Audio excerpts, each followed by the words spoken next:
Hey everybody, welcome. We are live. So you may have caught me tuning my guitars while I was waiting for the show to actually get started. Yes, you caught me red-handed. I was just tuning up. I hope you guys are doing well this fine Friday. Today is show number 46, and as usual, I want to welcome everybody that is tuning in. I hope that we're going to have a relatively glitch-free show today. Last week we did have a few gremlins in terms of some choppiness in the video from time to time, but hopefully today will be better. If you guys can hear me okay, give me a thumbs up and just let me know that the sound is loud enough and everybody can hear me nice and clearly. I was actually playing through my system here, and what I wanted to do. Oh, somebody loves me. What I wanted to do is go through some of my the pedals and what I normally play through. I was actually playing through one of my amps here, and that was the amp right over there. That's the Black Star JJ JJN20.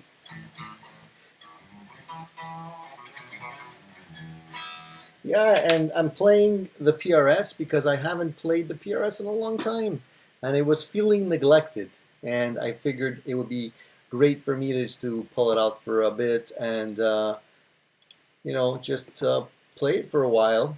And I'll probably switch a couple of guitars while I'm doing this for you guys.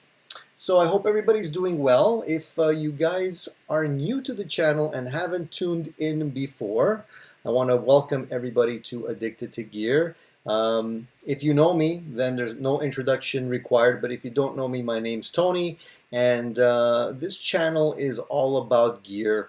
It's all about gear addiction. So you can consider this kind of like group therapy for people like me, and I'm sure there's a lot of you out there because I know that a lot of you tune in on my Sunday morning shows, actually more than the Friday evening shows, because I guess Friday evening is kind of party day. So people that are out there are, trying to have some fun, or relatively speaking today, especially now that there's COVID happening, it's a little bit harder to get together with your friends.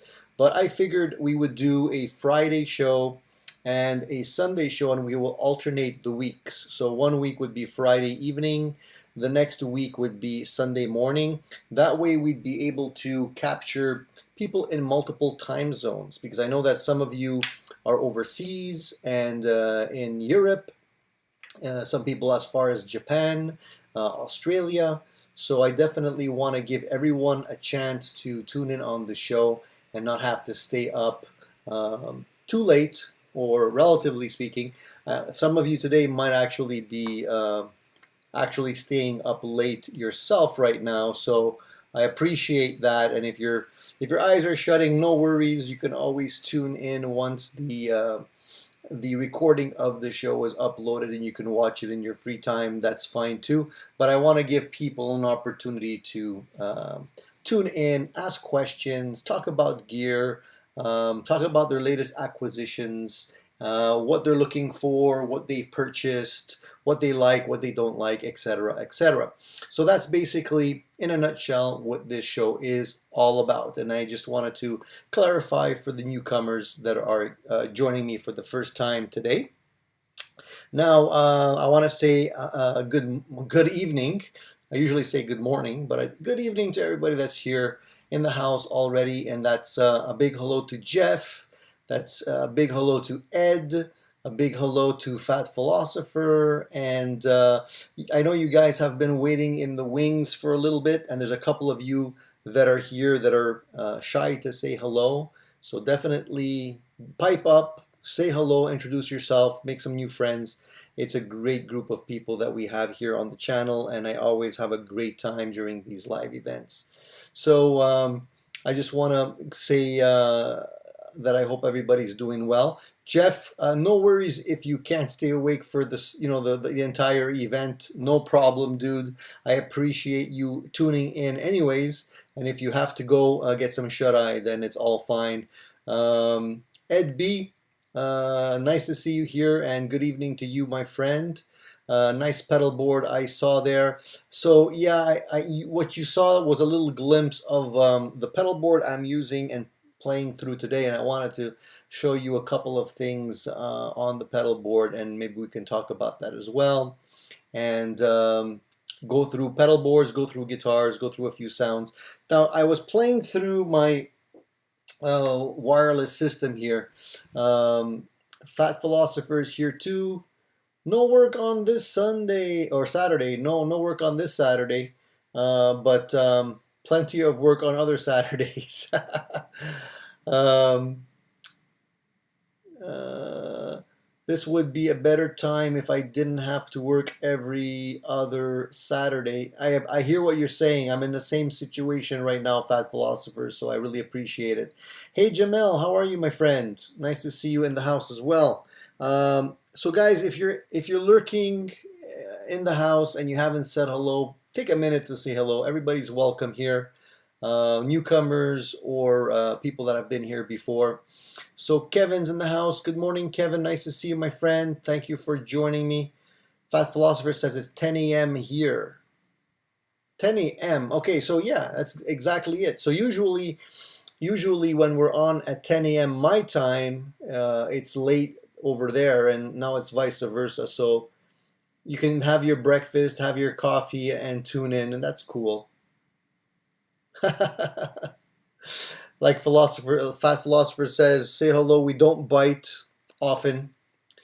Jamel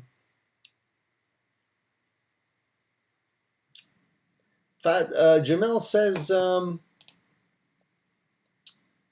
just went to Southpaw Guitars yesterday, and I think I'm going to buy a 60s Les Paul Standard. Such a great guitar. Absolutely, absolutely. So what do you like about the 60s version? Just curious. I know they're all different. I know they all have a different neck feel. But what are you looking for? Is it a sunburst? Is it a solid color? What are you after? Let us know. Either way, 60s Les Paul is always a great option. I think you're going to be super happy with that. Good morning, Kevin. Good morning, Inventor. 2:07 in Spain. Is that AM or PM? I'm assuming it's PM. Hey, John. Nice to see you, my friend. Big hello to you. John is also saying a big hello to all the other guitar and gear nuts in the house. Request, play this chord. XX 15 13 19. Let's see. 15, 13, and 19. 15, 16, like this. So this is what you're saying? So it's gonna be this. Actually, all three, no problem. Doesn't sound good. No good, man. Pick another chord. Hey there, Wern. 2 a.m. in Germany. How are things in Germany, my friend? How's the COVID situation in Germany? How's that happening? Is that getting any better? I hope it is. Mike Davis just bought the Strat counterpart to your red road-worn Telecaster. Mine is silver with the pearly gates in the bridge. It's a great guitar. The neck feels amazing. The guitar is 7.5 pounds. Well, congratulations on that, man. New guitar days are always like Christmas whenever they happen. So it's a great day whenever you can bring home a new axe. I love the Road Warns, man. I think they're great. I think they feel great. Is that a brand new one, however, or is that a used one? Because a lot of people claim that the new ones, although they're less worn, they're not quite the same as the old ones. They have a different fretboard that is not rosewood. It's a different wood material. I'm happy that I got an older one, even though it's a bit more worn, and it's actually worn naturally now, so it's pretty cool. But it has the rosewood fretboard on that, so I'm super happy with it so far.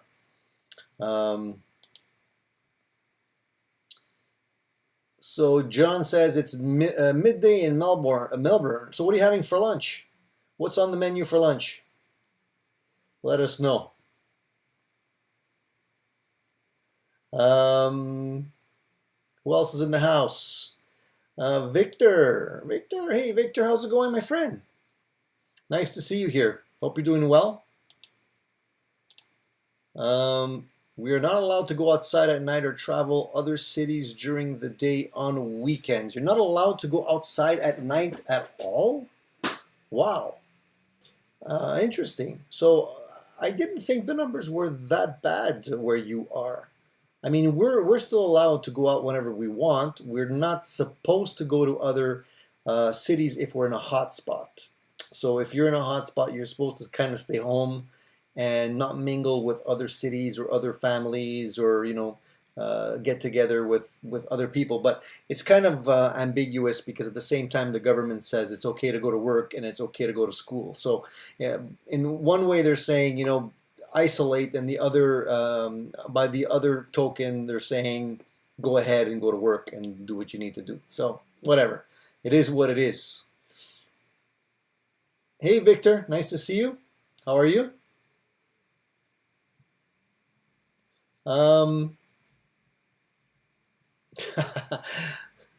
John doesn't know about lunch yet. Snacking on crackers and olive dip.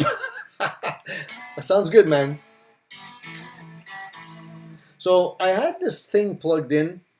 I wanted to play it a little bit for you guys as well, but I think I'm gonna go hardwired. I was using, let me just see if I can unplug this thing here for a second.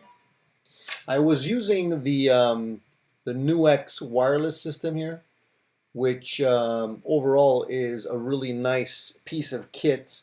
If you guys haven't invested in one of these things, it's one of these little wireless kits that you have the little transmitter and receiver, and you can plug it into your guitar, and it charges up in the case and everything, which is really handy, and it sure beats working with cables most of the time. However, I'm getting a drop in volume, and I'm not sure what is the culprit here. So I'm going to unplug these guys and see if it's these guys that are causing the issue. I don't think they are. I actually put together this board just recently. You guys might have seen the video. I posted it just the other day, and I kind of showed how the board goes together, and it's a really cool board by a Clam guitars, a Clam or a Clam. I don't know where how you put the accent on the A. However, it's a really nice board, and I'm always kind of trying to find the best board that I could find for a reasonable price. And so far, I'm pretty impressed with this board. I'll show you a picture of it.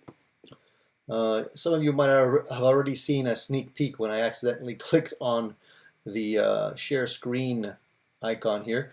So this is kind of what's under my desk right now. It's a little messy, but the reason it's messy is because the vintage Overdrive from Behringer that you see there on top of my other pedals, I got that recently, just the other day. And I wanted to try out that pedal because people claim that it's a good alternative for a tube screamer, like an 808 type tube screamer. And I wanted to see if that was true. So I got one, and I was kind of putting it through its paces and comparing it to the Honker Overdrive that you see on the top row, second from the right. And that is a really great pedal that I was using. And that is sort of a tube screamer type pedal as well, but it definitely does a lot more. It definitely has a lot more output, and it sounds a lot more gainy. You have a lot more gain on tap, so I love that pedal. It actually plays really, really nice. And then bottom row, I was going through a flashback delay that I also got just recently. I've been meaning to get one for a while, and I didn't have the opportunity to grab one. So I grabbed one recently, put it on my board for the first time, and I was just playing through it just to get familiar with it. I plan to do a whole bunch of pedal reviews for you guys and go through all this stuff with you, and just to show you what they all can do. But you know, I want to get familiar with all of the new ones as well. And to the complete right-hand side, bottom row, this is also a new pedal that I got from a company called Flamma. It's an FS03 delay pedal. Quite an interesting little delay pedal. It's not your typical delay. It has a lot of very unique sounds in there. And the advantage with using something like that, and while I'm talking to you, I'm going to plug in my guitar. So the advantage of using that type of a delay compared to the typical flashback type delay is that the delays all have a little nuance to them. They're not just straight delay, you know. They offer a little bit more. They offer some interesting effects, including modulation, including some pretty wild spacey effects as well. And so if you want to get away from like a typical delay pedal and you want to experiment with some creative sounds, definitely worthwhile checking out that pedal. One of the cool things about that pedal that I like so much is that it has a series of memory banks built into it. And so when I do the review, I'll show you exactly how that works. But basically, you have a series of LED lights right underneath the knobs there. And it allows you to actually switch between patches. And you have a whole bunch of really cool sounds at your disposal. So all in all, there's quite a few new little toys that I wanted to play with and show you. But, you know, one thing at a time. And I want to give you guys the opportunity to talk about your stuff as well. So we can go through my stuff as well. Now the sound on the guitar is relatively low, maybe just a little bit too low, I think. Let me just check the, yeah, definitely too low. So I'm gonna put that up a little bit for you guys. So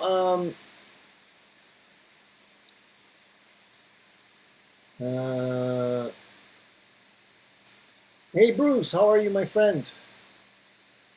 How are you? Long Island, New York. And Mike has a question. Says, as much as I wanted to hate on that Behringer Tube Screamer, I actually thought it sounded pretty good.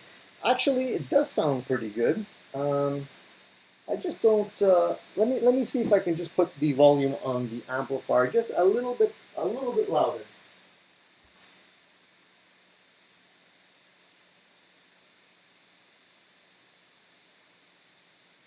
I don't want to put it too loud, but I want you to hear. Can you guys hear that okay?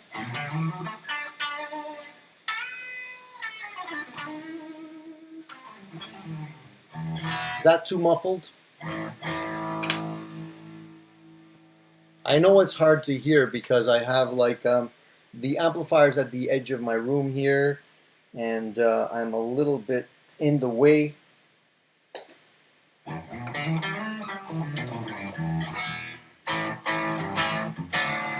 Can you guys hear that okay?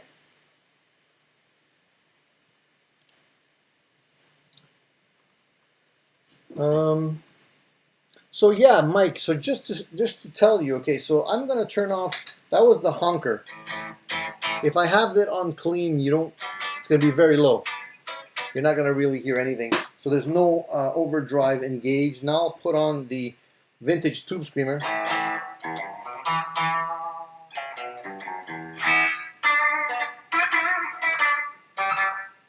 So right now, something's wrong.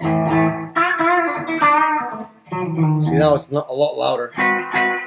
So if I engage the Tube Screamer, yeah. Okay, so now the signal's too hot. Let me lower it a little bit. I think what's happening is that because I just put the board together recently, some of the ins and outs are just not all the way in. So it's causing a little bit of...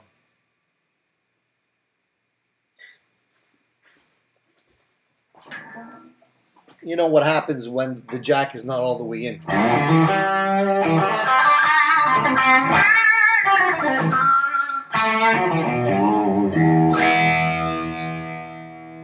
So is that too hot, guys?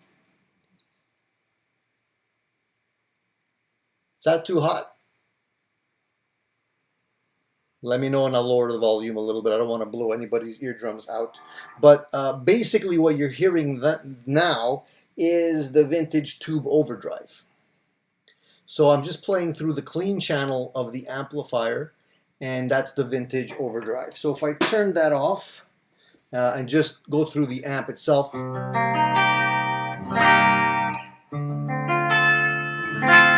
that's just the clean channel.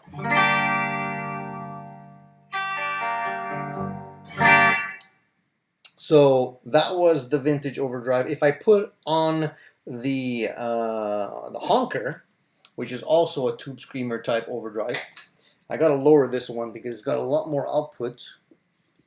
Oh yeah, definitely more output on this guy. So let me... Now this one has a lot more girth to it.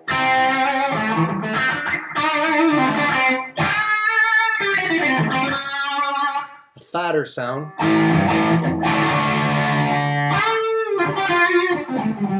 Also a little bit more round, but at the same time it's got a three-way toggle switch, so you can actually play around with the sounds that you're getting out of it. You know what I mean? So you have a lot of flexibility there. But basically, I like the sound of the Behringer. It's not too bad. But definitely the honker has more bites to it, you know. And these are low output pickups, by the way. So you're not gonna get a lot of you know, these harmonic overtones that you would get with hotter pickups. I tend to like lower wind pickups just because they tend to be more more open sounding, in my opinion.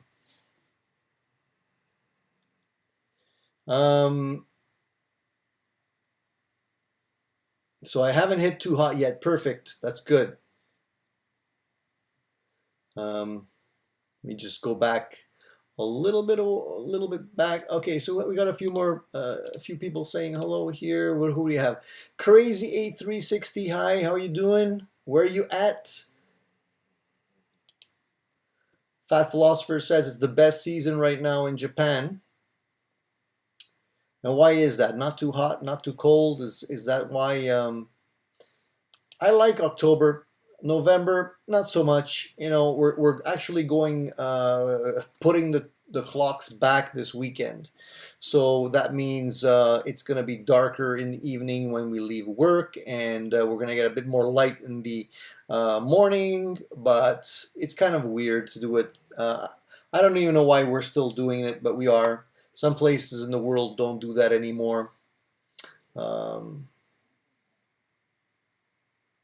Yeah, the sound of my strumming is prominent because I'm so close to the microphone. I would have to like back up or turn off the microphone. I don't know. Maybe I would have to do this. Let me just turn this down.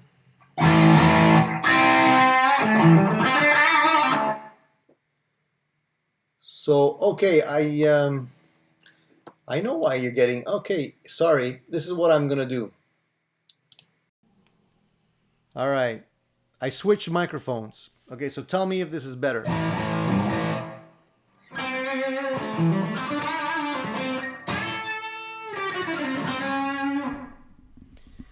actually had it on the built-in microphone of my computer, which is not good. So now I switched it over to this microphone.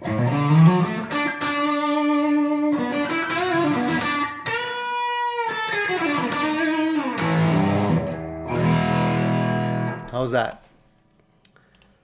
I don't know if that's better. You will probably hear my dog snoring now as well. So tell me if that's better than the previous microphone I was using or not.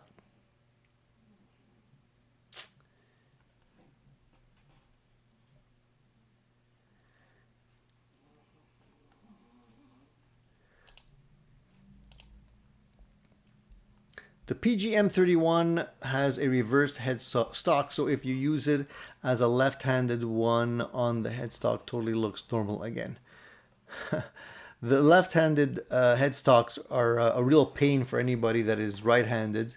I really would not buy a guitar that has the tuners on this side of the headstock. Everything's backwards. It's so confusing, and it just hurts my brain to work with guitars like that.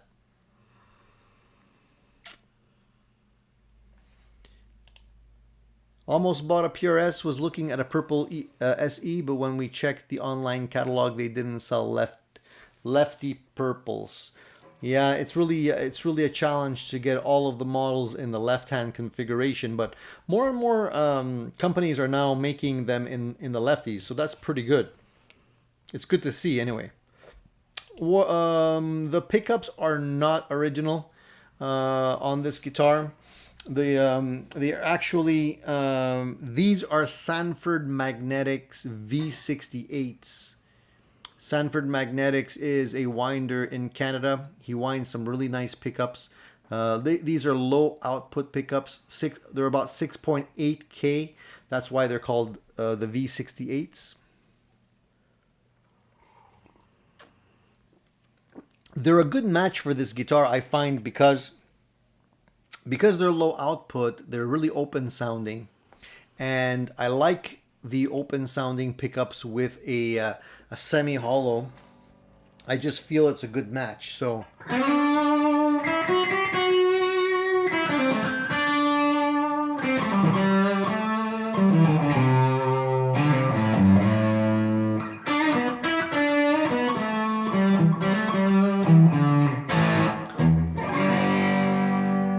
that's the honker.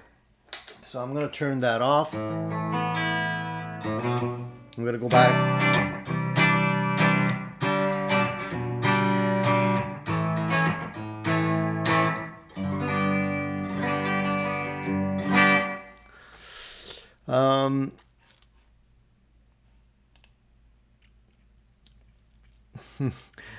Okay. Take it easy. Vox Guitars Rock is making me feel self-conscious about the fact that I swap pickups on all of my guitars practically, but that's just one of my shortcomings. You know, we're not perfect. Nobody's perfect. So 20 people in the house. Okay, great. That's awesome. Like I said, I think a lot of people are still not used to the Friday evening time slot, and that's fine. It's just a question of getting people aware that we're going to be on Friday evenings at 9 o'clock as much as I can, with a full house, additional noise, people barging in and out. It might be more of a challenge for me, but the idea is to alternate between Friday evenings 9 o'clock Eastern Standard Time and Sunday mornings at 10 o'clock Eastern Standard Time, so that we get everybody a chance to participate in the chats. Now, getting back to the pedal board that I was talking to you about and showing you just a couple of minutes ago, the Clam pedal boards, or a Clam, or whatever you want to call them, they're really cool because they allow you to clamp the pedals on the board without using Velcro.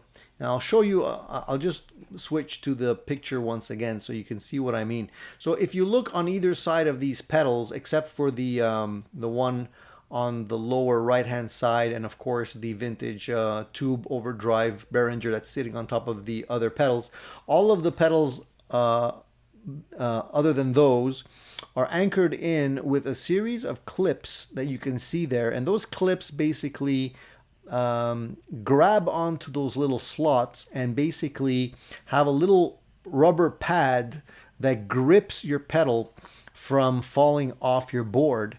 And it's great because it's modular. You can reuse those. You can slide them around wherever you like. And the big advantage is that there's no Velcro, no gunk on your pedals.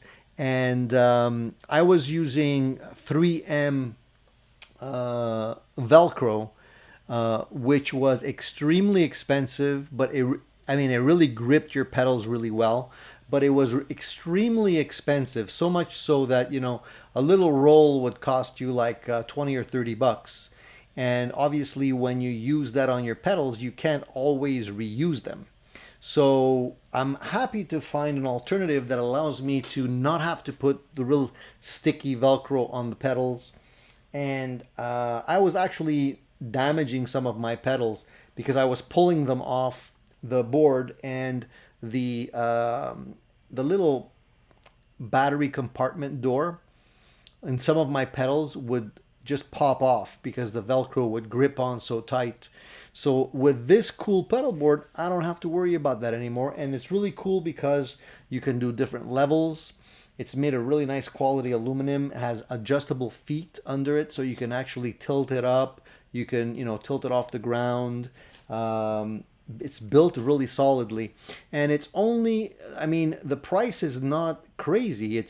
You can get smaller boards for about 60 euros, all the way to 180 euros for like the fully loaded model with all of the options. So I'm pretty happy with the board, and I have another board here actually that I also got that I want to also try, and it's a different type of board altogether. So I'm gonna do a little board comparison with you guys in the next few videos to try and really find the boards that work the best, at least for me. I know a lot of you guys are working with boards like that. The previous board that I had is on the floor over there. I'll show you that one, which is not a bad one either.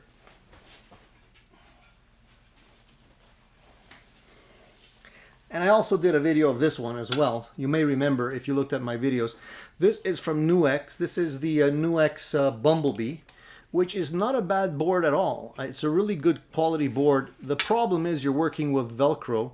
And as you can see, if you have Velcro and you have a dog, you also have a Velcro hair problem, because there's Velcro stuck dog hair stuck all over the Velcro. So I gotta like vacuum that out.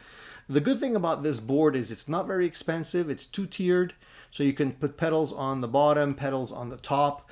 The only issue with this one is that the spacing between the front and the back tier is not that big. So if you have a deeper pedal, sometimes it would actually hit the upper portion here, and you'd be you wouldn't be able to stick it underneath. If the top was just slightly higher, you wouldn't have that issue.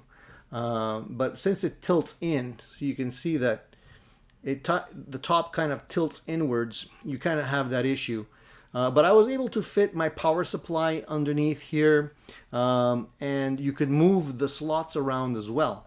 So if you don't like this configuration, you can sort of change it a little bit, but you're still stuck with the two-tier system like that, but not very expensive. So I like this board too.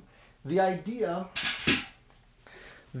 also with the a Clam board is that, and I'll show you that once again just to clarify. I don't want to go on and on about this, but I just want to make it clear. I used the two-tier configuration here. So you actually have a top and a bottom section. But if you don't want that, you can actually just put both of the sections together and have just one big wide board, where you can then put things like a wah pedal on there, which is usually quite long, and not have any issues. So so that's one option. And then I have another one that I'm going to eventually be showing you guys as well, and I'm going to see which one I like the most. I've probably gone through, I'd say right now, 5 or 6 different types of boards. What I'm probably going to end up doing is I'm probably going to also build a board for these guys, for the multi-effects units that I use with my portable powered speaker system as well, so that if I want to gig with my pedals, they're ready to go. If I want to gig with these small multi-effects units, I can also put that on the board, one or two of them, and work them in parallel, which would be pretty cool. I haven't actually tried setting that up. It requires a bit more time, but I've been playing a lot with these multi-effects units lately. So I intend to try and gig with those, and just bring my portable speaker instead of an entire amp. So let me go to some of the questions that I missed. If I missed anything here, I apologize. Sometimes I talk too much. Let me just scroll back a few questions here.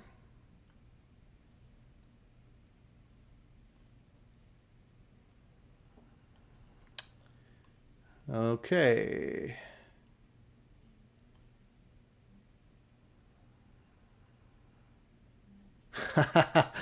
Jeff, it's a good one.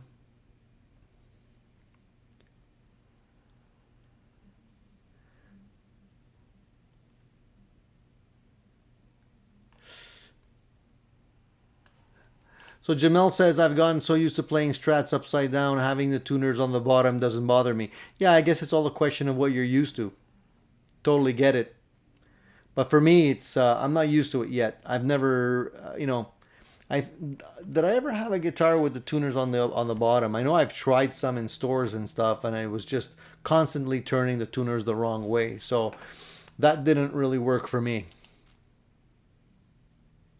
Left-hand players have it rough. Have you ever heard what PRS said about the lefties? No, I didn't. What did he say about the lefties?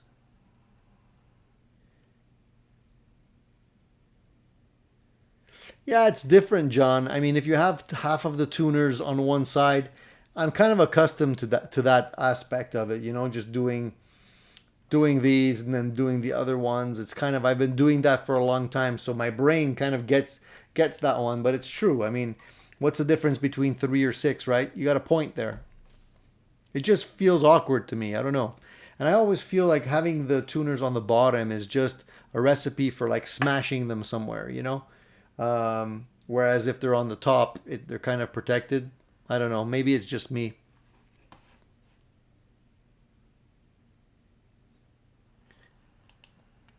My dog hits her head on my bottom of the headstock tuners. Yeah, that happens to me too, actually. Hey, Joey.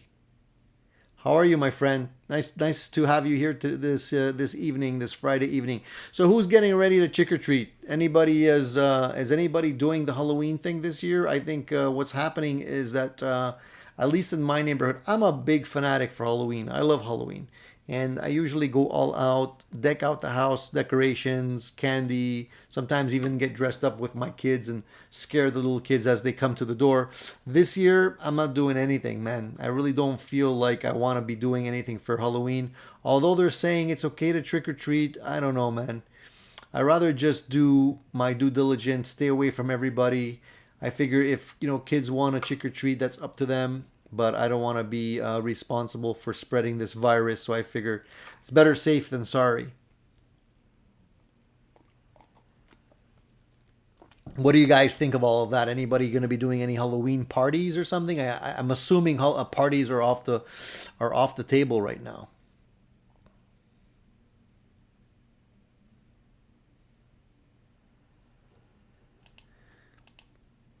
I like the sound of just sitting in the room with you talking about gear, listening to you playing gets the room a reverb without needing a pedal. So maybe I do have a reverb pedal and a delay pedal on right now. So that's probably what you're hearing. If I go dry without any delay, any reverb, that's what you're hearing.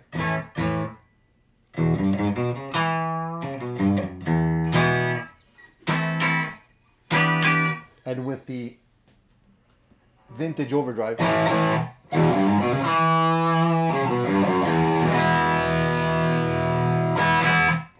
And if you want to compare, this is the clean channel of the amp with pedals. Now if I go into the dirty channel of the amp with no pedals, this is what you would be hearing.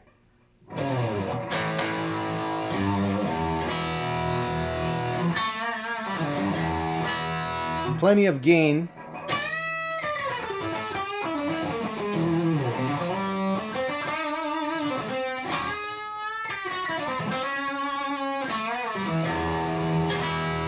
But I always feel like it sounds better with some reverb. And delay. So I usually have the reverb on very low, like a plate reverb, and I usually have a little bit of a slapback delay with just not too much not too much level, like not too loud, subtle, and the feedback is definitely dialed down.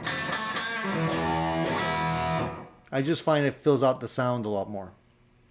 But in the room with the microphone and everything, maybe it's overkill. I'm not sure.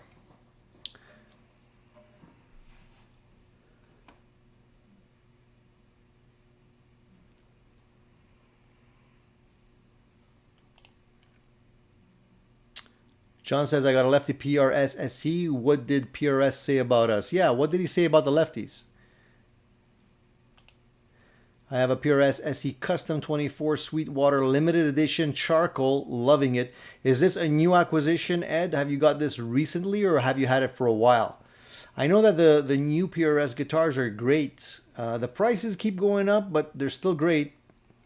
And eventually I'd like to get another SE model if I can get a good deal on one. I'm always keeping my eyes open for those SEs because they do tend to pop up from time to time on the used market, and I definitely want to be able to grab another one. I love this one so much. I definitely would go for a single cut over a double cut. I just like the single cuts for some weird reason. I don't know why, but I figured most of my guitars are either, you know, single cut Les Pauls, PRS, Telecasters. The rest are Strats and stuff like that. But it's getting close now between the double cuts and the single cuts that I have in the house here. Jeff says he's happy that lefty options are limited. Otherwise, he'd be bankrupt. I know how that feels.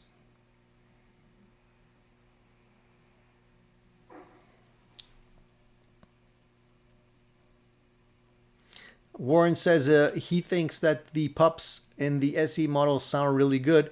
I agree. They're not bad sounding pickups. I still have them. I usually, whenever I take pickups out of my guitars, I don't usually sell them right away. I usually hang on to them. They usually end up in other guitars, other incarnations of different guitar models. Sometimes I work on guitar kits and I build some kits and I want pickups in there. So I'll sort of throw them in. Because I do find that certain pickups sound better in some guitars compared to others.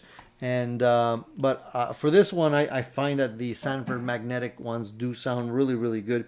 And I am a sucker for these raw nickel covers. I just love raw nickel. If I have to choose between raw nickel and chrome, I'll go raw nickel all the time.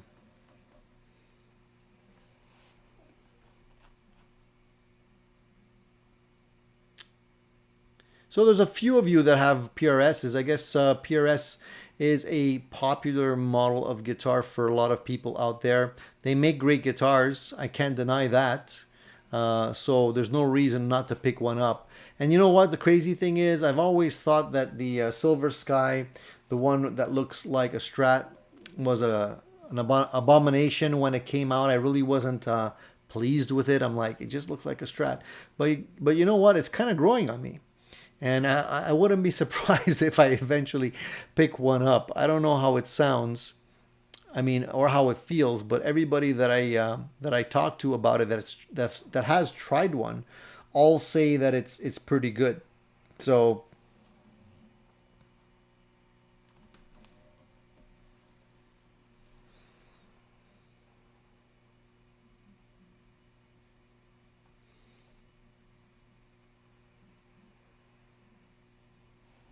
So you bypassed the capacitor on your SE because you found it too dull. So you're going straight out now. Maybe it's just the value of the capacitor that you need to change. Sometimes maybe the value is just a little bit too high. But when you're saying it was too dull, you're talking about when you're using the tone knobs now. So if you're not using the tone knobs, or if the tone knobs are dialed all the way up, is it still too dull? Because the capacitors only come into play when you're dialing back on the tone, normally.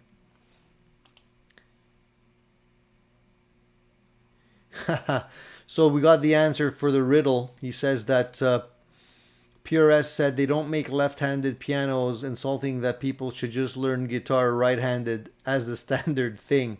Well, Mike, to be honest with you, my son is a lefty and he's learning to play guitar as a righty. And I don't know if that's just going to mess him up or delay his progress, but he seems to feel confident that if he can do it and it feels okay for him. I don't understand how he can be a lefty and play righty. I mean, if I had to play the other way around, I wouldn't be able to do it.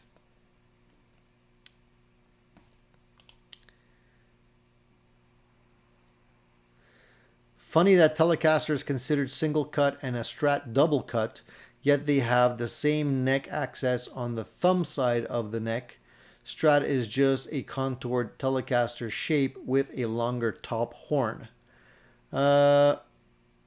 So let me see if I get what you're saying here. Yeah, that's kind of true. Because if you think about it, the horn starts at about the, what is it? The 17th fret. And if you look at the Telecaster, it also starts at about the 17th fret. But yeah, it is considered a single cut. But I get what you're saying. I mean, the contour here starts about the 17, and this one too. If you look at it, so if you look at the way this one is configured, I never actually noticed that, but you bring up a good point.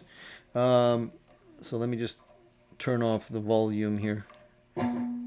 Okay. The thing about this one is that the volume is actually in the back here. So sometimes I get confused because some of my guitars have the volume in the front and the tone, and it's vice versa.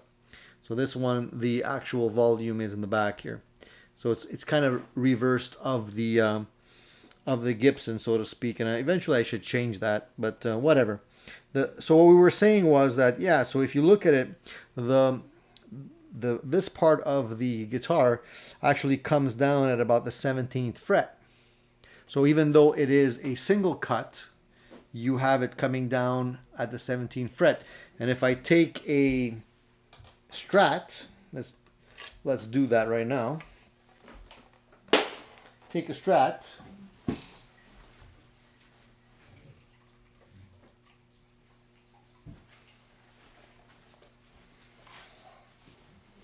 And you look at where the horn starts, you're looking at about the 17th fret too. So basically the curve is in the same place. They just kind of got rid of the horn. But yeah, it is considered still considered a double cut, right? Let me just plug this guy back in for you guys. But that's a very nice thing to notice. You got good eyes there. Straight or with capacitor, I have a knob to choose in the potty chamber. Warren, I'm not following you. Straight or with capacitor, I have a knob to choose in the potty chamber. Not sure what you mean by that. Maybe you could just explain. Sorry, I'm not following. I'm dense.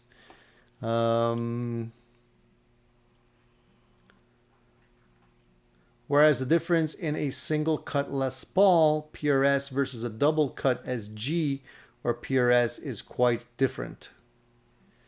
Interesting. I'll notice that next time I go to the store. I'll take a look at that a little closer.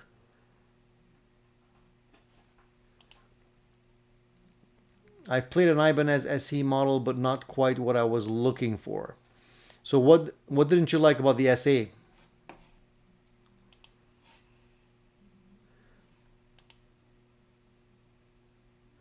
I wish they did the Zach Myers in white. What do you think of the Epiphone limited edition 1959 with a Kalamazoo headstock. I think it looks nice. I haven't tried one yet though. I haven't been visiting guitar stores very often these days. I kind of stay away from there, but I definitely will. I would like to try one out. I hear good things. People like them. I definitely like the new headstock on them. I'm not crazy about the. I don't like the overblown headstocks that they had before.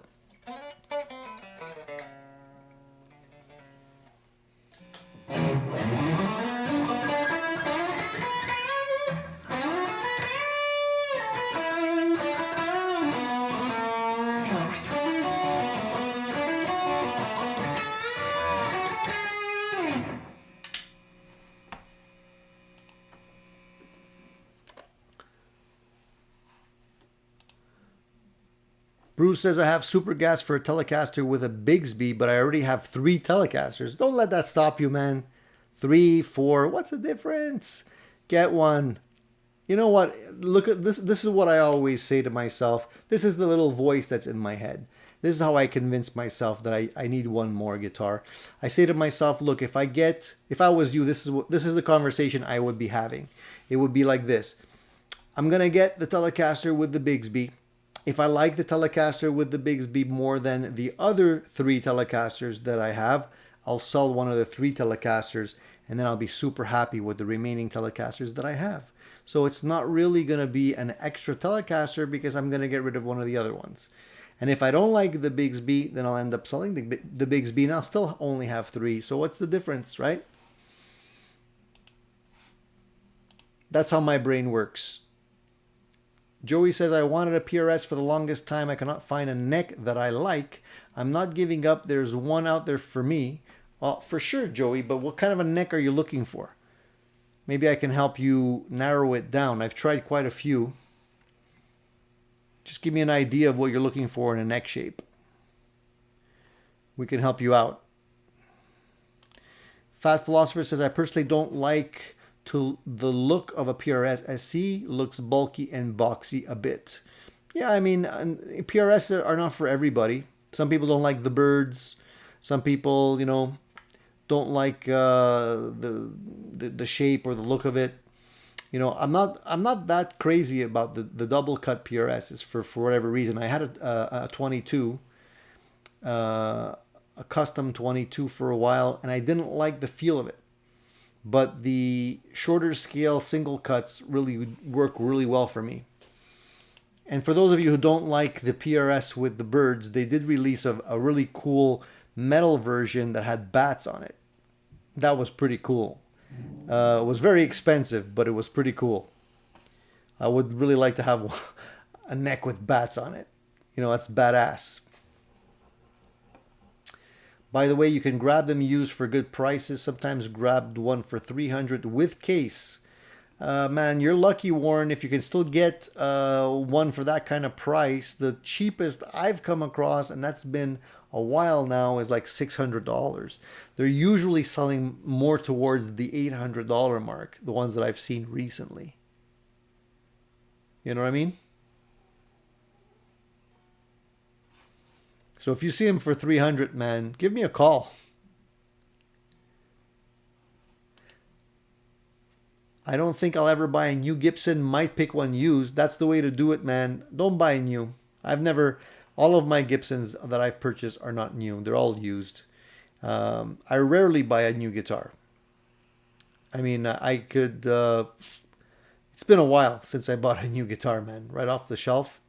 No way. And if I do buy them, they're usually like budget guitars. I don't want to spend premium dollars on a new guitar anymore. It's not worth it. You can get like brand new stuff for such a great price used. Especially now, I've been seeing like an influx of a whole bunch of gear the last like week or so. I guess everybody's feeling the pinch because of COVID, and I guess they're liquidating some stuff that they don't need right now. But there's a lot of great used gear floating around right now. If you have the cash, it's a good time to grab some. Cecile, ever try titanium saddles on anything? I did, and I didn't like them. They sounded too bright. So I kind of switched back. Different metals definitely have a different tone. You know, you can definitely hear it, especially in like if you play with a Telecaster and you go with like brass saddles as opposed to metal saddles, or you definitely hear a difference in sound. So before you spend a lot of money on titanium saddles, just make sure you like a lot more brightness to the sound. Hey Jimmy, how are you, my friend? Do you have a suggestion for a semi-hollow that is like the Starcaster without it being the Squire? I love the Fender, but they're not made anymore. Semi-hollow. In a Fender line? In the Fender line? And you don't like a semi-hollow Telecaster, right? Because they do have the thin line Telecasters. That's not what you're looking for? Why do you specifically like the Starcaster? What is it about that particular model that you really gravitate towards? Let me know and I could probably help you out there.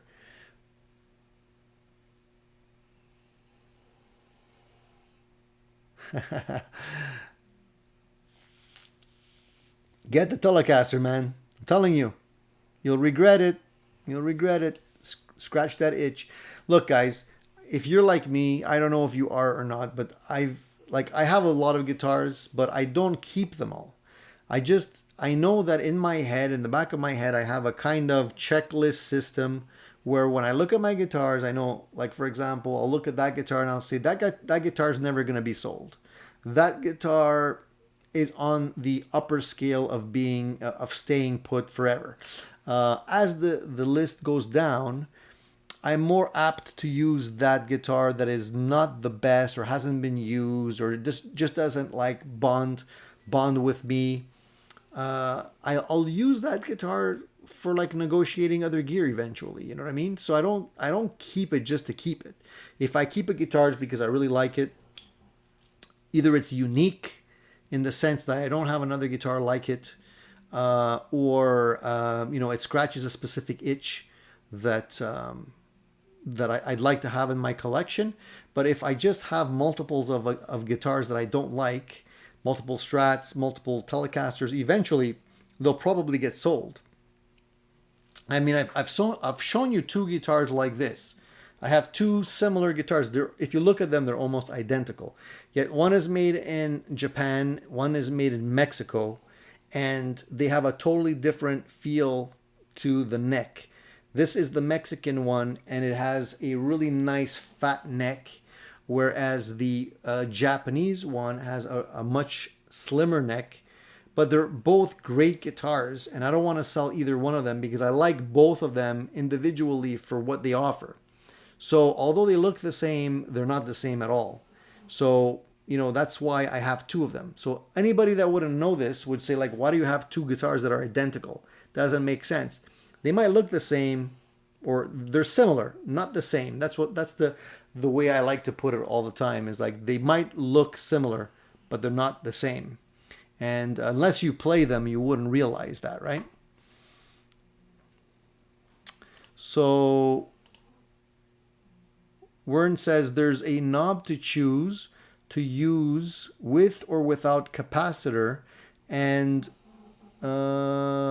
place the knob in the electronic chamber. I guess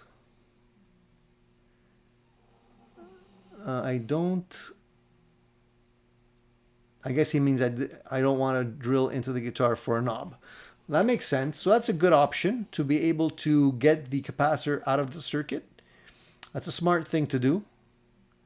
So you can go straight pipe. Gibson does that with the push-pull knobs. I have a Gibson Les Paul that does that. So I could pull out the knob and it bypasses the capacitors completely and you're going straight out. And it definitely, to my ear, sounds better.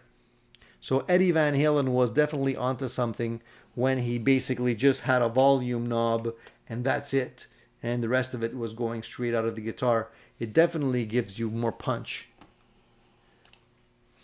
Every time I think I want to get another guitar, the little voice in my head protests and says, why? Why only one? John, you and I could become good friends. I can already see that. So John wouldn't be the guy to call to when when you're having a breakdown and you're trying to get somebody to convince you not to buy a guitar.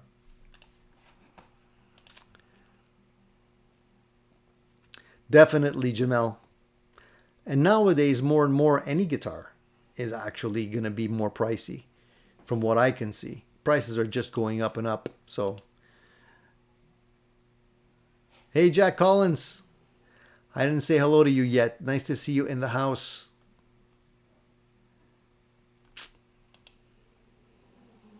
There's a knob to choose to use with or without capacitor and place the knob. Okay, so I already read this one. So that's a cool idea. I'm going to keep that in the vault for another guitar build maybe and try and do the same thing. Joey likes Ibanez, Jackson Ibanez Wizard 2. So yeah, so the only PRS that I've tried that has that kind of neck on it was the, what do they call them? The Torero? The one with the Floyd Rose on it. It was out a while ago. I don't know if it was called a Torero or... Guys, help me out here. I don't know if you know which one I'm talking about. Had a Floyd on it. It was a double cut. And it's one of the few PRS guitars that actually has a Floyd on it. But that one definitely had a thinner neck. I don't know if it's as thin as the Wizard necks, because those are typically quite thin. But you might want to try that one out and see if you bond with that one.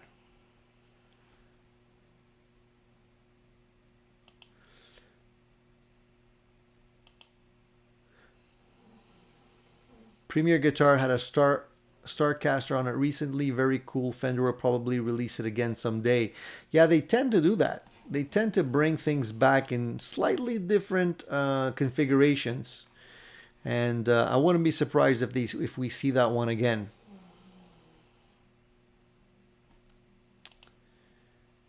I should have bought the Studio I saw for $450 a little while ago. Yeah, man. You know, guitars are like going to Costco. When you go to Costco and you see something you like and you see it at a good price, grab it. Because next time you go, it's going to be gone. And so, you know, don't hesitate on good deals. You could think about it later. Exactly. All you need is +1. Exactly.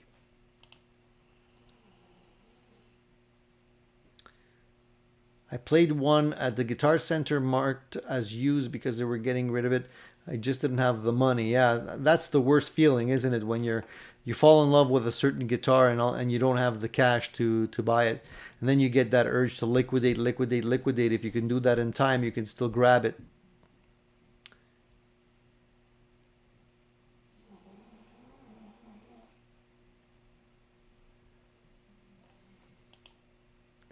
My low level of talent and low bank balance make buying an expensive guitar unjustifiable. I'm happy with a made in Mexico Fender and Epiphones. There's nothing wrong with that. You know, people dish out negative vibes on the made in Mexico Fenders and Epiphones, and there's really no need for that. Some of the guitars are great. I don't mind buying a look for the price of a made in Mexico Fender Strat. You can buy two for the price of one regular US Strat. So, you know, if the shortcoming on those guitars is the pickups, no big deal. Swap them out. I'm going to probably do that anyways. I mean, the rest of the guitar, generally, there's not that much to it. You know, I mean, a Strat is a Strat. Obviously, you want to set it up properly, but, you know, you don't necessarily have to spend that much cash. You can get a pretty good guitar. I like the tone that came out of the pickups that were in it. I don't know how much of it is the pickups versus being semi-hollow. It definitely is a combination of both, in my opinion. The ones that I've tried anyways are definitely, like, there's something special about semi-hollows because they tend to, you know, a lot of them tend to be on the verge of feeding back all the time, so they definitely have a livelier body to them. And, because of that, they definitely, I'd say, play a little bit more with the pickups. So the tone of the guitar, as opposed to a solid body guitar, tends to play a little bit more, or influence the overall sound more than just the pickups. Can you hear my dog snoring? It's always the same. Every show she's snoring. She sleeps almost all the time now. Let me just grab, I have a semi-hollow body here that is not the PRS. Let me just grab that one.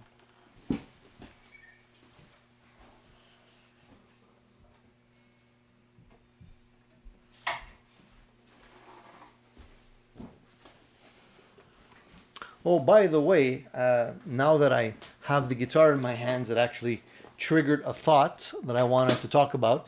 We were initially scheduled to have a special guest on the show today. That is Mr. Chuck Wilson from Bootlegger Guitars, the gentleman who has designed this particular guitar and a few other bootlegger styles or models. He was supposed to join me today. Well, not supposed to. We were talking about him possibly joining in on a session, and unfortunately he wasn't available today, but he promised me that he would be available for the not this Sunday, but next Sunday. And so if you guys are interested in our discussions, we'll be talking about guitars. I'll be talking to him about, how he came up with the designs for this cool guitar and the other guitars that he has, and what goes into it, the thought process, what makes a good guitar, all that kind of stuff. And if you're interested in the bootlegger guitars and you have questions for him, you can definitely tune in and ask the man directly, and he may be able to give you some interesting answers as well. I know he's constantly working on designs and whatnot and other types of guitars and an amplifier as well. That's specifically what I want to talk to him about.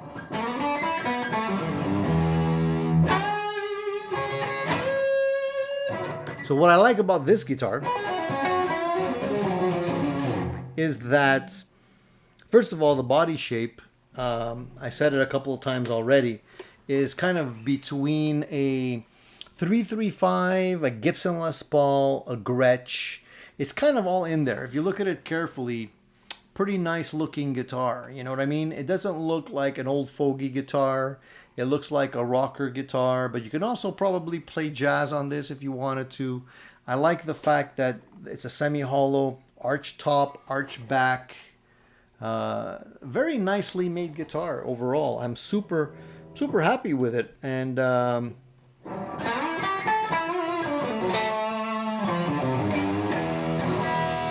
got a lot of character.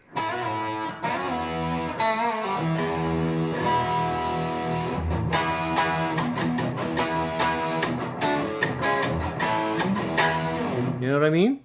So I just wanted to mention that we're gonna have him on the show. So if you're, I'm always super excited to talk about anybody that is actually making a living out of building guitars or building gear, because that would be my dream job. You know what I mean? To be able to spend time building guitars and actually making a living out of it. That's not an easy thing to do these days. And there's so much competition. It's not an easy thing, man. It's really, the small guy doesn't have much chance. And at the end of the day, if you're trying to build one yourself, by hand, the hours that it takes to go into it is like you're basically working for minimum wage. So the only way to do it is really to get them made, get them designed, and then have them made overseas. And that's what Chuck is doing with the bootlegger guitars. But he's trying not to cut corners. You know what I mean? He's trying to put out a good product, and he is very, very attentive to any type of customer feedback. I've given him feedback, and I know he's very open to getting feedback on his guitars, no pun intended, but he wants to make them as good as they can be. And so if any of you have tried the bootlegger guitars and you have any suggestions or comments, you can definitely talk to the man himself.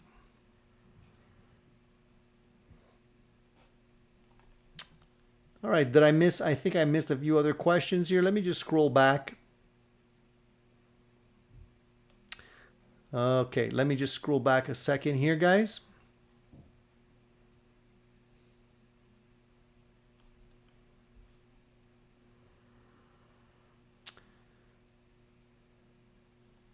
You guys have great questions, by the way, and I really do appreciate you guys participating in the live chats and everything. It really makes it a lot of fun for me to answer your questions. All right, so I'm just going to pick a spot here.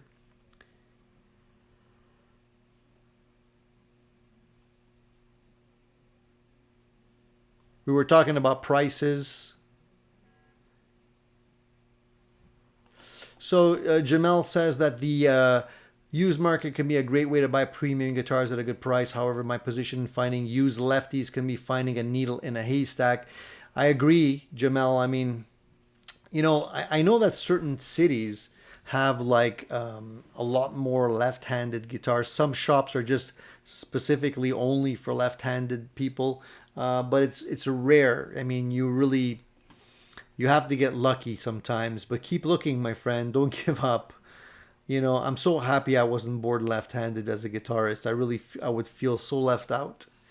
I mean, I feel for you, my friend. So Gibson prices have gone up over the last 12 months in the UK. I got a Les Paul Classic new last year. They are 20% more now. I know, man. Same with the Strats. You know, it used to be you'd be able to get a decent Strat for like, you know, around the $1,000 mark, sometimes underneath like 900 something. Now they're like $1,200, $1,400. I don't know, man. So Joey says, I just got an active Squier Starcaster Contemporary in Ice Blue a few months ago. Phenomenal guitar. I haven't tried that one, man. And maybe I shouldn't try it. I'm going to have to come home with one of those too. But I'm happy you like it, man.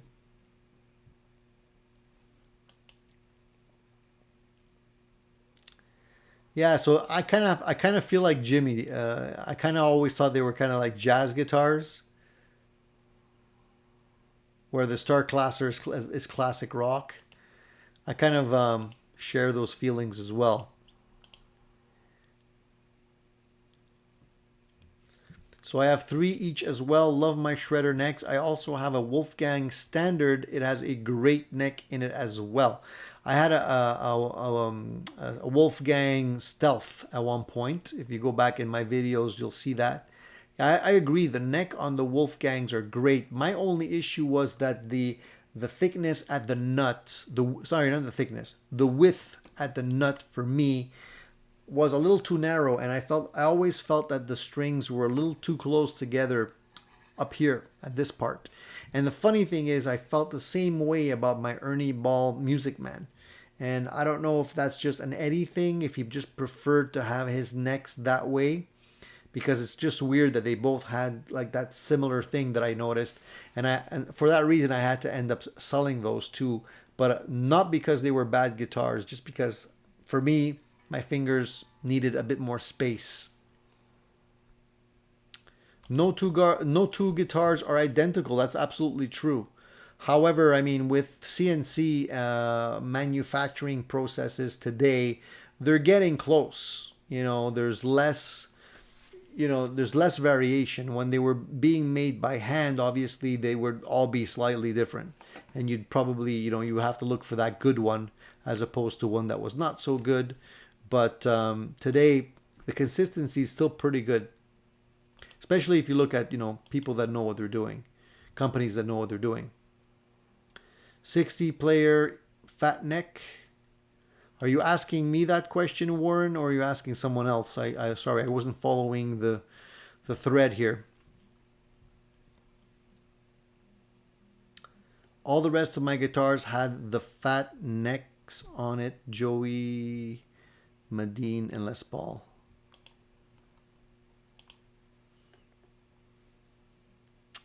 So Joey's using his Starcaster for rock, and he says it sounds great. I don't think, today you can probably use most guitars for different styles, except obviously like a jazz box guitar would not be one that you'd be using for metal or, you know, like a steel guitar or something like that. But you know, guitars like this, you can probably use this for rock as well.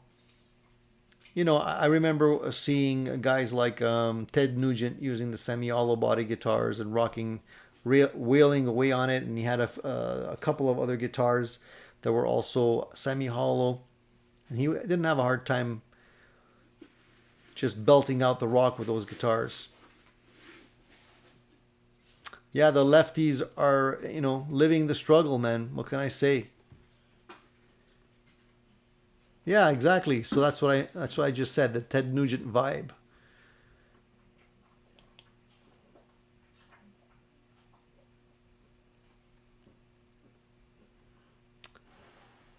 Just found a beautiful, Bruce says he found a beautiful white American Telecaster with Bigsby online with a hard shell case. Might pull the trigger. So Bruce, man, as I mentioned earlier, grab it, dude. Grab it. Are you addicted to anything else other than guitar gear? My other major vice is outdoor hiking climbing gear. I need way more closet space than my wife. You know what? My only other the only other vices I have is I like watches, I like pens, and guitars, and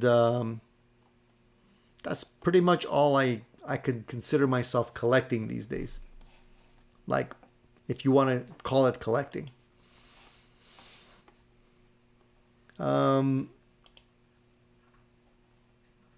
Again, we're talking about lefties here. Fat Philosopher's having his conversation and trying to line up another lefty somewhere. Yeah, the lefties do go out of stock because they're in demand. I mean, there's not that many, and there's a lot of people looking for them.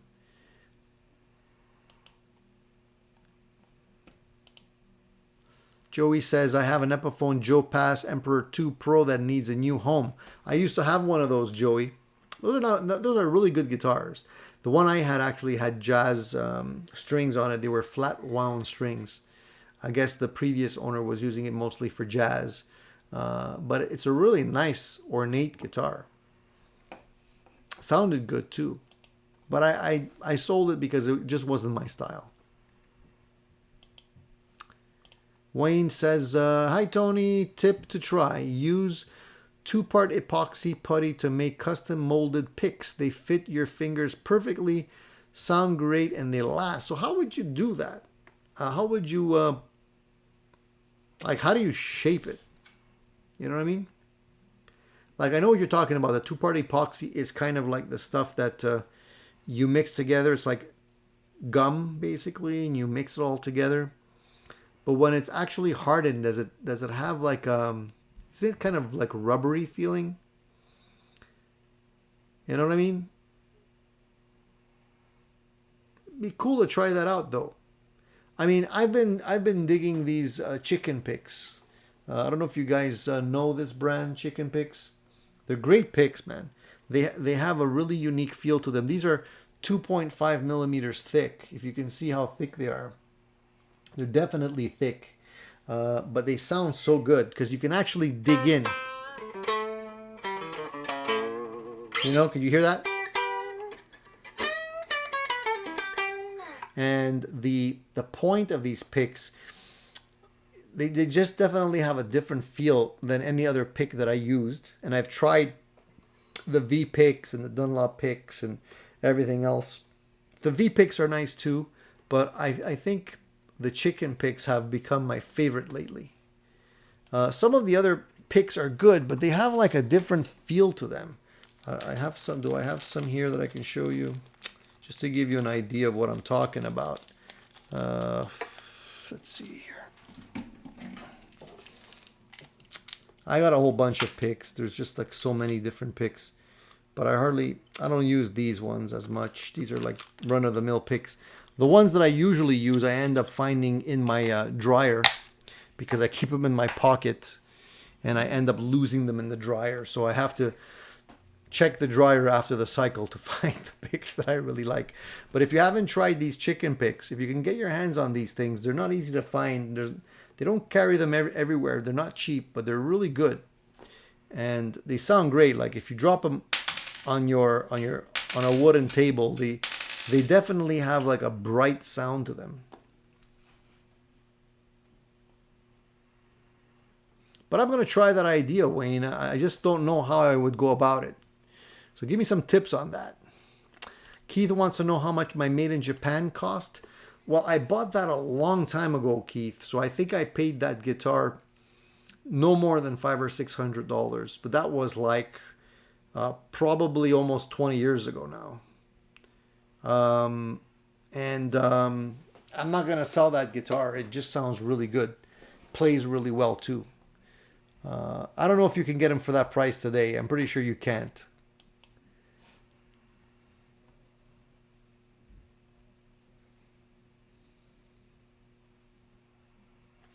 That's a good philosophical response. John says a guitar can only go from new to used once. A three-owner guitar costs the same as a one-owner guitar. If you buy used for a good price, you should get 100% back on the sale if you don't damage it. And that, I agree with you on that. The key there, John, though, is to buy a guitar that holds the resale value. There's some guitars that just don't. You know, like although Fender, Gibson, and a couple of other brands like PRS cost more, they tend to hold their value a little bit more. Some actually go up in value, like my Sir Standard Pro that I bought actually is worth more now.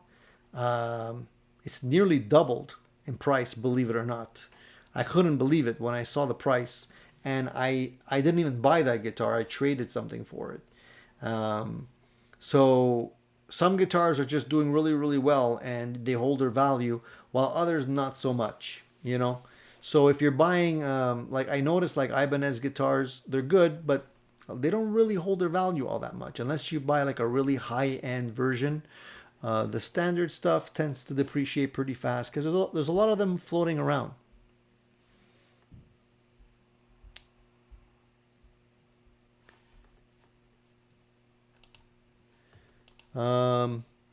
Walden says the 80 shred guitar prices are out of control. I imagine due to Eddie's passing. Yeah, probably. I've seen some of the Charvels, like if you can find a U.S. made Charvel these days, they're asking like $2,000 to $3,000 for those guitars nowadays. And if you're trying to get anything that's Eddie related, like if you want to try and buy yourself a Beretta, a Kramer Beretta or anything along those lines, if you could still find them floating around, forget it. They're really expensive. People are snagging them up now, you know what I mean?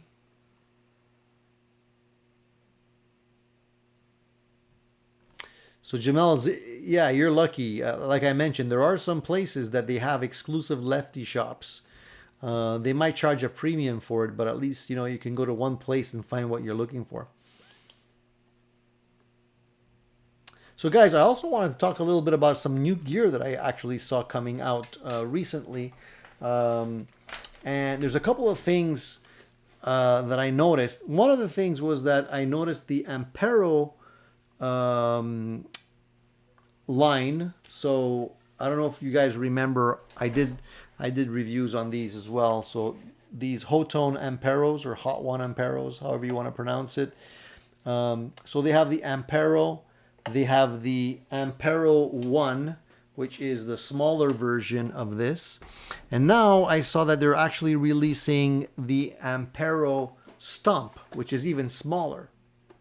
So there's a couple of companies that I noticed, including Line 6 and a couple of others, that are going to the small form factor in these multi-effects unit. And I think that's the trend nowadays. I think... you know, smaller items are actually more in demand. So I think people are gravitating towards the size factor. So small is the new big, so to speak. And if if you like these kinds of devices, like I have, like the new X1 is a really cool one. The Ampero one is cool, and I actually got another one in recently. I haven't even really played with it yet. This is the also from the Flamma brand. This is the FX100, which is sort of very similar to, you know, both this guy and the Ampero.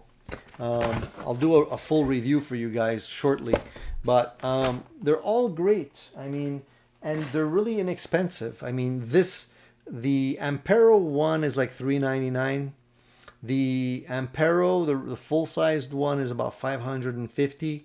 Now, I don't know what the Ampero Stomp is going to be, but I have a feeling it's going to be under $399. So I'm thinking maybe, you know, $250 range, something like that, which is pretty good. I mean, considering you buy a high-end pedal, it's going to cost you $200 for one sound. You're getting a whole bunch of sounds in this in a small form factor that you can put into your board and play along with your other pedals. So I'm really curious to see what they're going to be coming out with for the Ampero Stomp, and if it's going to be just the same sounds that you get in all of these guys with less buttons, or if it's actually going to do something slightly different. But I'm going to keep my eyes open for those for you guys as well, and see if I can get my hands on it. By the way, this guy, the Flamma FX100, if you're interested, is $145. Pretty decent, and it's got like a looper. You can load IRs. It's got 200 built-in patches and a whole bunch of other things. I'll do a review on that for sure coming up soon, as soon as I get a chance. But I mean, you have a lot of choice today, guys. If you want to get stuff, you can get a lot of sounds out of these little devices. So definitely check them out.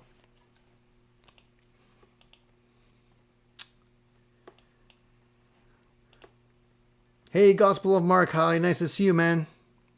Thanks for tuning in. Thunder Falcon, how are you? Thanks for tuning in. Joey says, I'd like to try making them. The two-part epoxy smells like a demon fart and hangs in the air just as long. Have to do it outside. Is there any particular brand that you're using to do this two-part epoxy trick thing? I'm just wondering if there's any like specific brand that works better than others. It's funny that you say this, because at one point I remember using this crazy stuff, and I can't believe I still used it.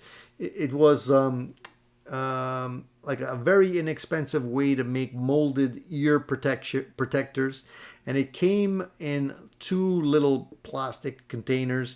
One that was one color, one that was another color. And what you were supposed to do is mix these two things together and basically put it in, shove it in your ear and let it harden. And then it takes the impression of your ear. And it's basically like your own custom made ear protection.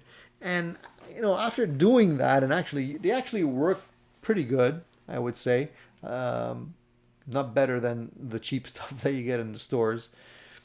I mean, they were okay, but they're not nearly as good as the units that you get custom made that you pay like $250 for when you go to a specialist. And those have filters in there and everything, so you can actually hear what you're playing, where the other ones just block everything out. It's not really the same. However, getting back to what I was saying, it's kind of like what you're telling me. It wasn't epoxy because it was a soft, sort of spongy material, but it did harden to a certain degree. And I guess it's the same idea.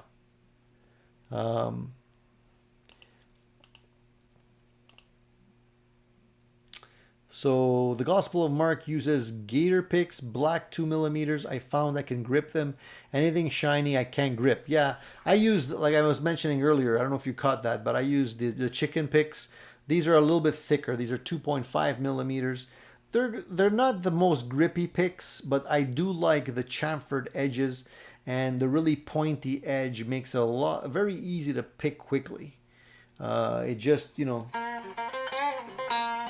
and they sound bright, and you can really like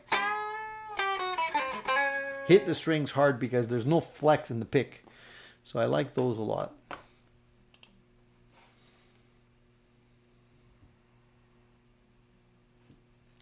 William says,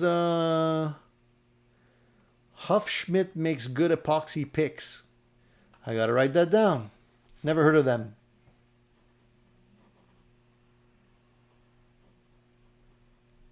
I didn't really know that epoxy picks were really a thing.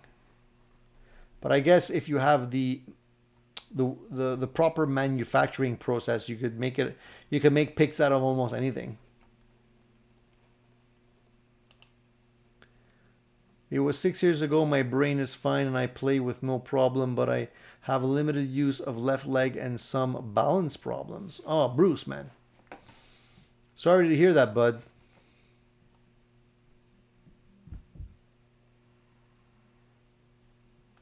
Joey, I use those dark gray Dunlops as well, but those dark gray Dunlops, lately I've noticed that they do muffle the sound a little bit compared to these chicken picks. The coating on those is a little rubbery, so you don't get the immediate pick attack that you get with the chicken picks. So I'm gravitating more towards the chicken picks myself.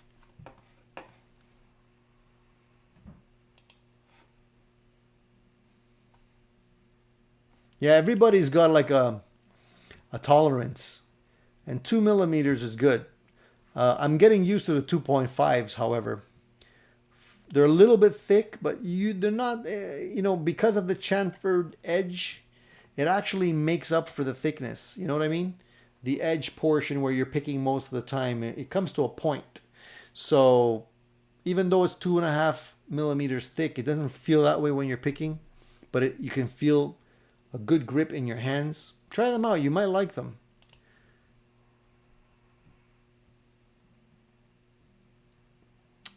Alvin Lee, yeah, he's a great guitarist. Crazy picker too. Gotta send you a Japanese Master 8 pick, Tony. What is that, Fat Philosopher? I have no clue what that is. Master 8. I'll look it up. I'll write it down. The reason why I write them down is because if there's something I'm not familiar with, I'll do my research after the event, and just see what you guys are referring me to here. Maybe stumble on something that I like. Yeah, how do you make the picks out of epoxy exactly?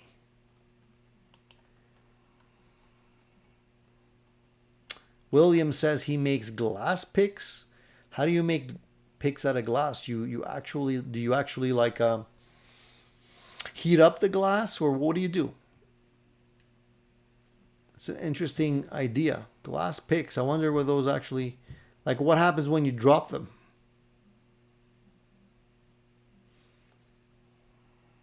So you grind the picks. Interesting.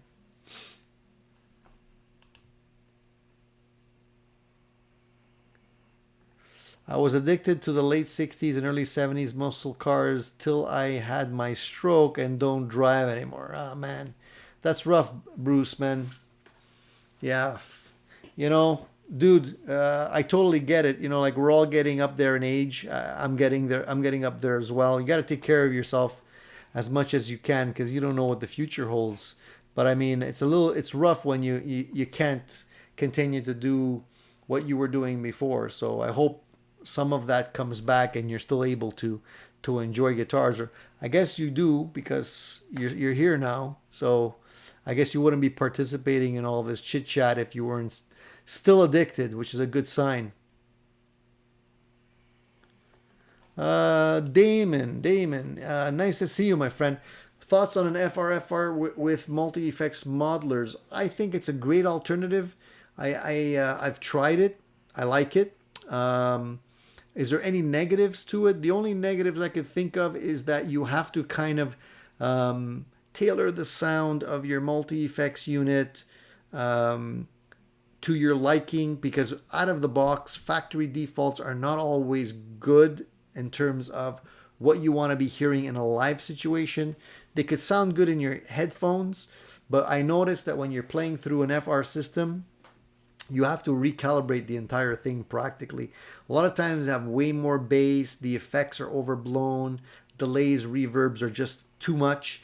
And when you're playing through a speaker and you're hearing it in your room, you really do have to take a bit of time to dial things back a little bit to be able to hear things properly. And the best advice I can give you is, if you do go that route, get a good system, get a good FR speaker, the best you could get with your budget, and dial in the multi-effects unit in the room. If you could be in the room where you're playing, even better. But if in the room, don't use headphones, go through the FR system, listen to the stuff, and just tweak. A lot of these things come with editors that you can put on your laptop. Tweak on the laptop. It makes things a whole bunch quicker until you get the sounds that you want. Save them, and you're good to go. It takes a lot more time. There's a lot more tweaking involved. You're constantly kind of adjusting things.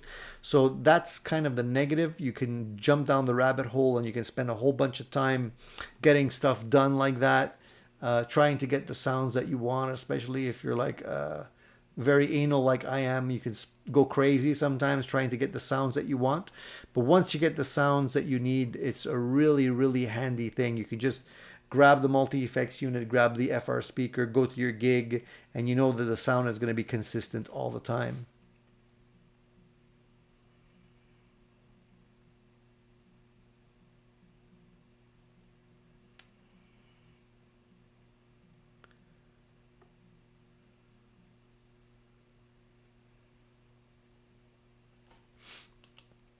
So Master 8s are made with a patented material that is harder at a thinner size. Interesting. Interesting. So I'm going to check them out.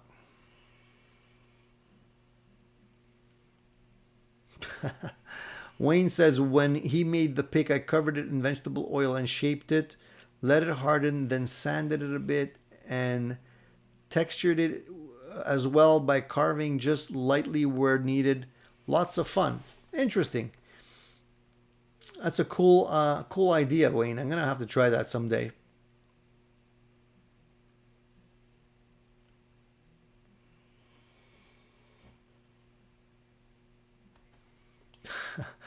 Jimmy says, damn guy, I play with a 0.6 millimeter. It's okay, Jimmy. I think that's probably where most of us started. And eventually you go thicker and thicker.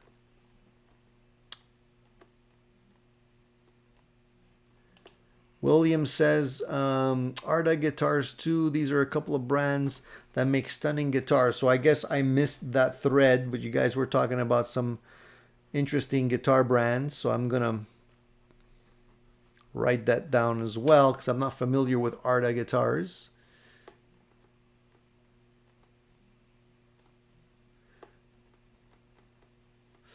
Fat Philosopher says he got the purple big stubby 3mm Dunlaps, but maybe a bit too thick. I had those too for a while. I think I have one lying around here. I liked them at first. They kind of had a really interesting feel to them, but I kind of stopped using them. I think they were just a little bit too contoured. They were just a bit too scooped. So I didn't really like that after a while. Jeff likes the gravity picks, 2mm gravity picks. There's a lot of great picks being made out there.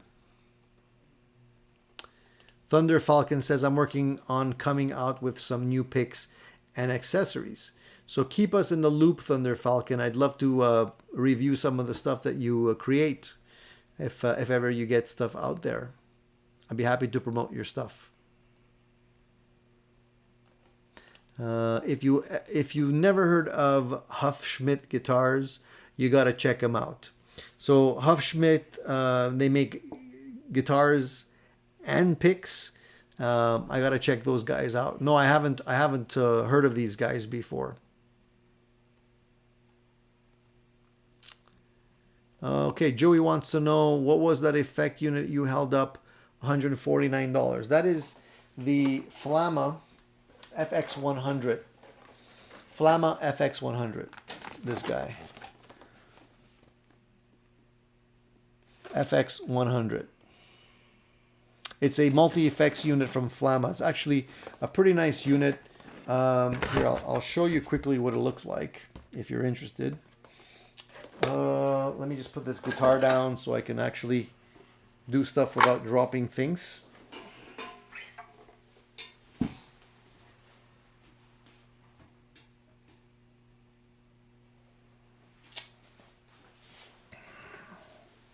So the Flamma multi-effects unit here is basically, I guess, competing with the NUX MG300 because it's around the same price. The cool thing about this one, however, is that it is not made of plastic. At least I don't think it is. It doesn't look like it is. It looks like it's made of a metal.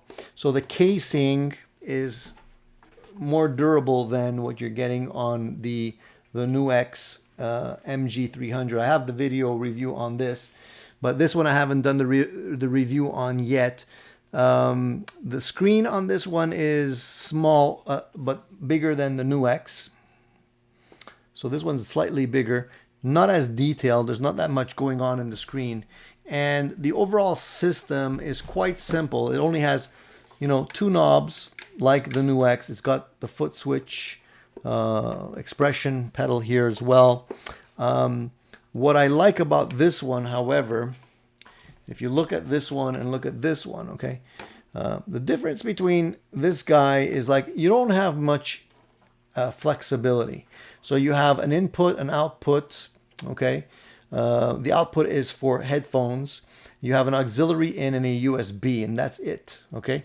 Where this one, you have a little bit more flexibility. You have your aux in, you have your input, you have your left mono, your right, you have your phones, you have your USB, and then you have your OTG, which is the connector for connecting. You can go USB and use this as a recording device. Like you can actually use this as an interface. And, you know, it's quite sturdy. I like this one. You know what I mean? It's got a built-in looper. You can put IRs in it. You can do a whole bunch of stuff. And at the price that it's selling for, it's a no-brainer, man. The only thing I feel is that the sounds in here sound a little bit better than this guy. So the only thing I feel that these guys should be working on to improve this thing is the reverb sounds. The reverbs don't sound as good as what they sound in here.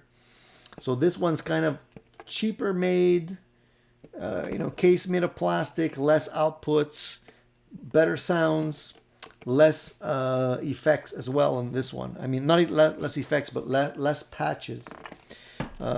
Here you have more patches. Some of the sounds are not as good as the other unit, but the unit is actually made more sturdy and you have more flexibility. So it's kind of, you know, it's really a question of what you need more. You know, what are you looking for? What do you actually need? Okay, so, but there's a lot of cool units coming out.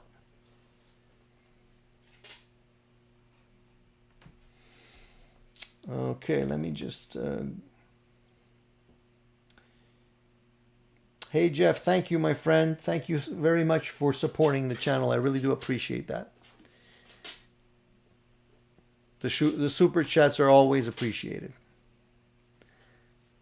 And I think my dog up here appreciates it too. She's right here. She can't say hello, but you can... She's just coming to say hello, and I'm just going to give her a little bit of love and attention here.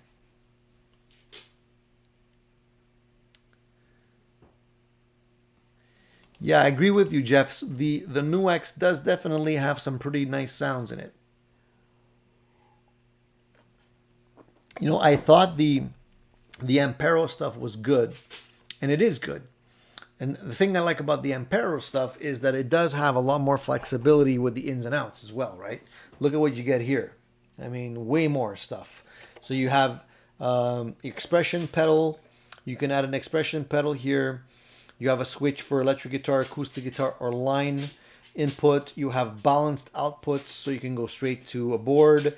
Ground lift, auxiliary in, headphones, unbalanced left and right mono, USB, You have a switch on it, which is always nice to have. A lot of those other guys don't even have a switch on it because whatever the cutting cost, you have to actually pull out the cord, the actual power cord, which I don't like to do.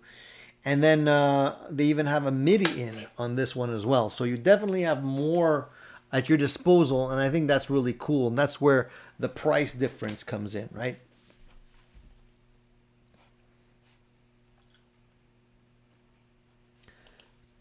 Excuse me.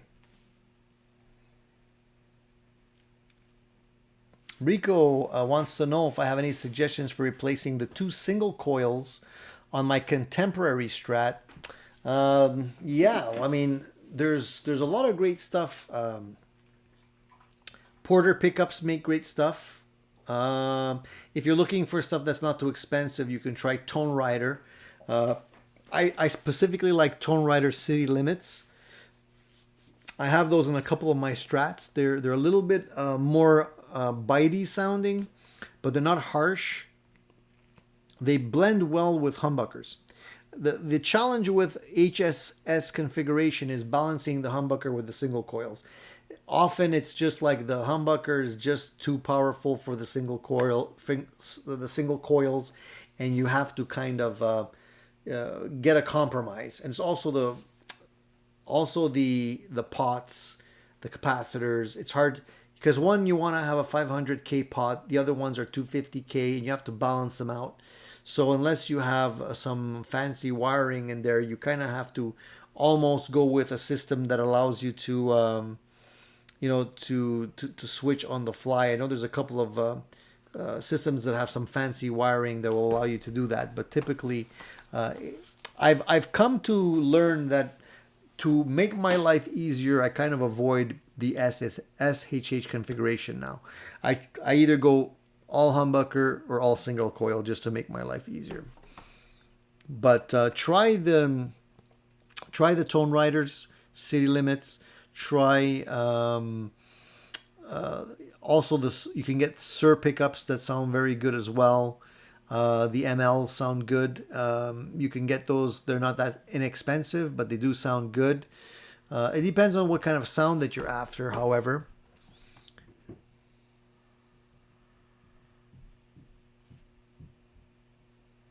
Yeah, she's telling my dog wants to go upstairs. I think she wants to eat something.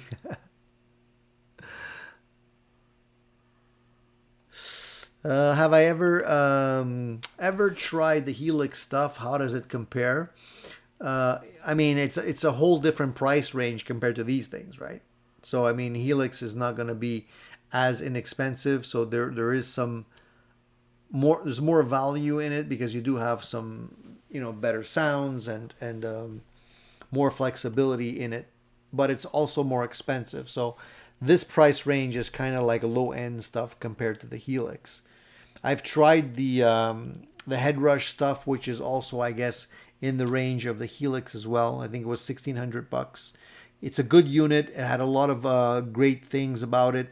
However, they did have reliability issues with it when I had it, so I wasn't that confident that it wouldn't fail on me. So I ended up selling it before it actually happened. But like I said, there's a lot of great stuff coming out. So definitely keep your options open. Try a lot of these. Some of these little units that are not that expensive.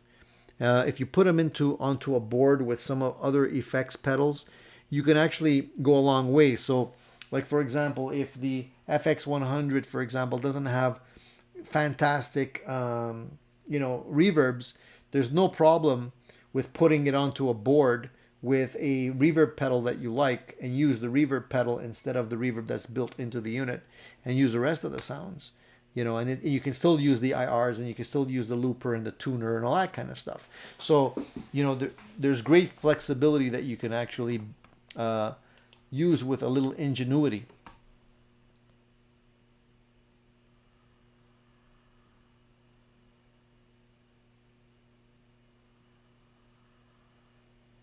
Freyland pickups are good too, for sure. I mean, there's so many great pickup winders today. It's just a question of finding the tone that you like. I've tried a lot of pickups. I've tried Lawler pickups, and I didn't like them. And some people rave about Lawler pickups, and they're actually pretty expensive. The Strat that I just showed you, the Mexican Strat, when I bought it, had Lawler pickups in it. I took them out, and I put a set of the Tone Rider City Limits in there instead, and I'm super happy with them. And they're way less expensive. You can buy a set of 3 for like $125 instead of like, you know, the Lawlers are probably like $100 each kind of thing. I'm glad to help, Rico. If you don't like them, and if you have more questions, just comment or, you know, send me an email or something. I'd be happy to help you. There's a lot of options out there. Do you have an affiliate link for the Flamma? I'm probably going to order it in the morning. More toys, why not? I didn't put that in my Amazon store or anything like that, but I can probably do that. If you want to use the affiliate link, that would be great, Joey. I would appreciate that. But I haven't done it yet, so yeah, if you can wait till the morning, it would be something I can do in the short term. Well, guys, I've been talking for over an hour and 50 minutes. I'm going to answer a few more questions, then I'm going to hit the sack because it's getting to be almost 11 o'clock. And I got to get up early in the morning, unfortunately. Fabian wants to know, have you tried the DoD reissue line? They are discontinued now. However, I got a compressor 208 and a HV my eyes on, and have my eyes on the Phaser 201. The Dot stuff was always pretty cool. They always did a good job with their effects pedal line, and they do have some good units out there still floating around. I've tried a couple in the past. I've tried Dot, I've tried MXR, I've tried a lot of the older lines. I used to have almost a full collection of MXR pedals at one point, the original ones with you know, the chorus pedal that was yellow and had an actual power cord stuck into it, so you had to actually plug a 3-pronged cord into the wall. Great pedals, you know, those were classic rock pedals, but there's a lot of choice out. Like, don't limit yourself. As I mentioned, like I have a Behringer I showed earlier today, which is a very inexpensive pedal. It's actually this one here, the TO800. Not a very well-made pedal, I have to say, because it's a plastic enclosure and whatnot, but it gets you a nice tube screamer type overdrive sound, and I've seen people comparing this to the old tube screamers, and it's pretty close, so you don't necessarily have to spend a lot of money, you know what I'm saying?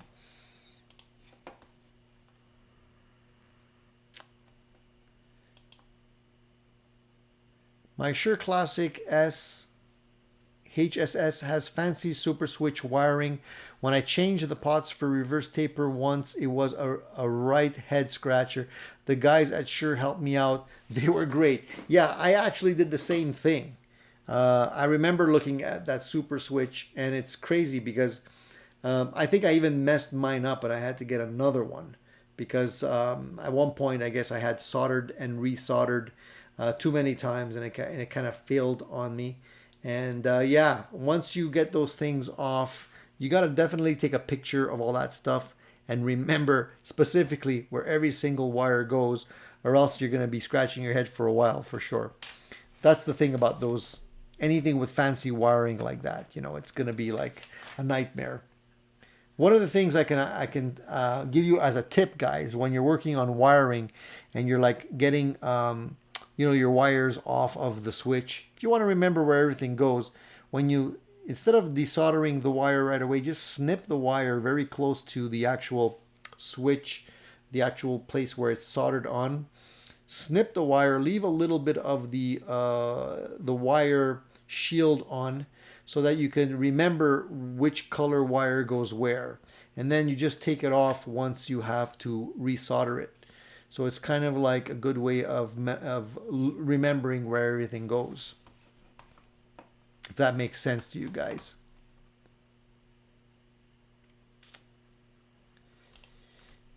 Yeah, Fabian, I think the Behringer is a cool option. I think you'd be very happy with it if you're into the tube screamer tones. Any idea for other neck pickups for a Telecaster? Yeah, man. I mean, twisted Telecaster pickups come to mind. They're hard to get. If you want more bite, I typically like a little bit more bite in my neck pickups for the Telecaster. I've tried some Fender. Fender. What were they now? I'm just trying to remember. I think they were the Texas Specials or something like that in a Telecaster, and they worked quite well for me. I'm pretty happy with them. Again, there's a lot of winders, man. It's just a question of finding the nuances that you're looking for. You know, if you want a rounder tone, a bitier tone, more mid-range, more note definition or whatever. I can tell you for a fact that I did not like the pickups that came with my 52 reissue. And I did a video on that, and I compared the 52 reissue to a Squier Classic Vibe, and most people in the blind test chose the Squier Classic Vibe, or preferred the sound of the Classic Vibe over the 52 reissue. And it's, you know, a lot of cork sniffers might find that shocking, but it's a fact. The video's out there. If you want to check out my videos, you can see I've done that. Was like a video that I did over 10 years ago.